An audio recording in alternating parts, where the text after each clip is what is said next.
Assalamualaikum warahmatullahi wabarakatuh. Kami dari kelompok 5 akan membawakan penafsiran kitab Al-Misbah surat Ad-Dukhan dari ayat 40 sampai 59. Yang pertama, hari keputusan, saat hubungan dunia terputus, ayat 40 sampai 42. Surah Ad-Dukhan ayat 40 mengingatkan kita tentang Yaumul Fasl atau hari keputusan, menjelaskan bahwa hari itu adalah hari pemisah antara yang hak dan yang batil.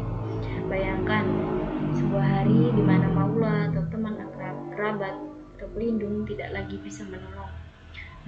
Di dunia mungkin kita punya orang dalam atau keluarga yang membantu saat kita sulit.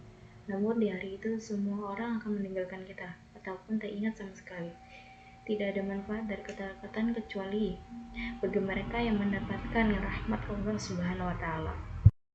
Yang kedua, pohon zakum dan kehinaan.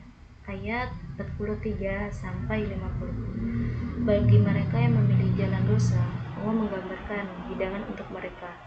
Menurut Quraisy Shihab mengutip bahwa zakum adalah sesuatu yang sangat pahit dan menjijikan di dalam perut. Ia mendidih seperti cairan logam panas atau minyak yang mencapai titik didih tertinggi dengan daging lempuh. Tidak hanya itu, mereka juga menyeret ke tengah neraka lalu disiram air mendidih di atas kepalanya. Sambil disiksa, mereka diejek, rasakanlah, sesungguhnya engkau adalah orang yang perkasa lagi mulia di dunia. Inilah sindiran tajam bagi mereka yang mendapatkan jabatan dan kekayaan hingga melupakan takwa. Yang ketiga, keamanan dan keindahan. Ayat 51 sampai 57. Sebaliknya, Al-Quran selalu memberi kabar gembira setelah peringatan bagi orang bertakwa. Tempatnya pada mengamini amin. Tempat yang aman, aman dari kematian, aman dari rasa takut, dan aman dari perpisahan. Mereka di sana akan menggunakan sutra halus atau sudus dan tebal di istabrok, duduk berhadapan sebagai simbol keharmonisan tanpa ada rasa iri. Allah pun memberikan pasangan hurunin atau bidadari bermata indah.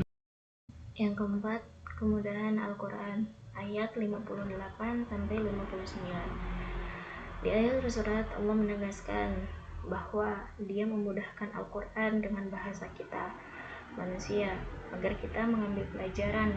Allah menutup dengan kalimat maka tunggulah, sesungguhnya mereka pun menunggu. Artinya waktu itu pasti akan. Assalamualaikum warahmatullahi wabarakatuh. Bismillahirrahmanirrahim.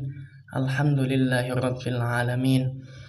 Nahmaduhu wa nasta'inuhu wa nastaghfiruh wa na'udzu billahi min syururi anfusina wa min sayyiati a'malina.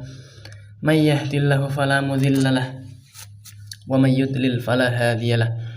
Asyhadu an la ilaha illallah wahdahu la syarikalah wa asyhadu anna sayyidana Muhammadan abduhu wa rasuluh la nabiyya ba'dah.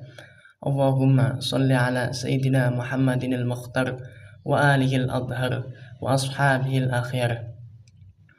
Perkenalkan, nama saya Mahbub Hasbi dari jurusan Ilmu Al-Quran dan Tafsir dengan NIM 2530513008. Di sini saya akan mempresentasikan mengenai tafsir surat Ad-Dukhan, tugas dari mata kuliah Tahsin dan Hifdz Al-Quran yang diampu oleh Bapak Dr. Fuad Nawawi. Yang pertama, saya akan menyampaikan mengenai makna hari keputusan Yaumul Fasl dalam ayat 40 sampai 42. Yang kedua, siksaan untuk orang kafir ayat 43 sampai 50. Yang ketiga, balasan untuk orang-orang yang bertakwa ayat 51 sampai 59. Makna hari keputusan Yaumul Fasl dalam ayat 40 sampai 42. Apa sih itu hari keputusan? Hari keputusan adalah hari yang sudah ditetapkan oleh Allah Subhanahu wa Ta'ala untuk mengadili semua perbuatan manusia secara adil. Jadi ketika hari keputusan itu Allah ya kan memberikan tanggung jawab kepada manusia, seluruh manusia, untuk dimintai tanggung jawabnya pada saat di dunia itu melakukan apa saja. Jadi pada saat itu semua manusia diadili dengan perbuatannya masing-masing. Manusia dikumpulkan menjadi satu, digiring menuju padang mahsyar. Keadaan orang musyrik, bagaimana sih keadaan orang musyrik pada hari itu? Mereka itu yang dulu di dunia tidak mempercayai adanya hari kiamat. Mereka sangat ketakutan, sangat terkejut melihat bahwa hari kiamat itu nyata. Padahal dulu itu orang-orang musyrik menganggap bahwa hari kiamat adalah dongeng. Nah, pada saat itu tidak ada yang bisa menolong kecuali Allah Subhanahu wa taala. Di hari itu harta, kekayaan, jabatan, bahkan berhala yang mereka bangga-banggakan di dunia tidak bisa menyelamatkan mereka dari azab Allah Subhanahu wa taala. Yang kedua, siksaan untuk orang kafir dalam ayat 43 sampai 50. Siksaannya itu sangat luar biasa, mengerikan karena menyerang secara fisik dan juga batin. Siksaan fisik, pohon zakum dan air mendidih. Makanan mereka itu ya di dalam neraka pohon zakum. Pohon ini mendidih di dalam perut mereka seperti layaknya cairan yang panas, cairan logam yang panas, ya kan? Mereka itu diseret untuk masuk ke dalam neraka dan kepalanya itu disiram menggunakan air yang sangat mendidih. Itu merupakan siksaan fisik. Sedangkan siksaan batin berupa ejekan. Mereka itu disiksa ya kan, sambil diejek. Rasakan, bukankah dulu di dunia itu kau merasa hebat, merasa paling mulia, dan pada saat hari inilah kamu ya kan, tidak berdaya apa-apa, tidak bisa melakukan apapun. Yang terakhir, balasan untuk orang yang bertakwa dalam ayat 51 sampai ayat 59. Sebaliknya, orang yang bertakwa itu akan mendapatkan kenikmatan yang luar biasa berupa VIP surga. Nah, surga itu tempat yang aman, maqamin amin. Nah, orang-orang yang bertakwa itu masuk surga. Mereka diberikan kenyamanan, diberikan pakaian berupa sutra yang lembut dan halus. Yang terakhir, balasan untuk orang yang bertakwa dalam ayat 51 sampai 59.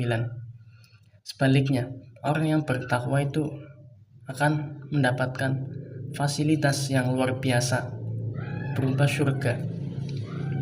Surga itu maqamin amin, tempat yang aman, penuh dengan kenyamanan dan ketentraman. Di dalam surga, orang yang bertakwa akan diberikan apapun yang dia mau, termasuk pakaian ya kan, berupa sutra yang lembut dan halus. Di dalam surga mereka akan menikmati segalanya, dan yang perlu kita ingat bahwa mereka itu tidak akan pernah mati, dan itu termasuk ridho Allah yang sangat luar biasa, kemenangan bagi orang-orang yang bertakwa yang dijelaskan dalam tafsir ayat 51 sampai 59. Yang ketiga yaitu rahmat di atas segalanya. Penutup ayat menyebutkan bahwa semuanya itu adalah fadlan Rabbika, yang artinya karena dari Tuhanmu. Hal ini mengajarkan kerendahan hatian bahwa keberhasilan manusia baik di dunia maupun di akhirat bukan semata karena amal, melainkan karena kasih sayang Allah Subhanahu wa taala. Mungkin itu saja pesan moral dan ibra surat Ad-Dukhan ayat 40 sampai 59.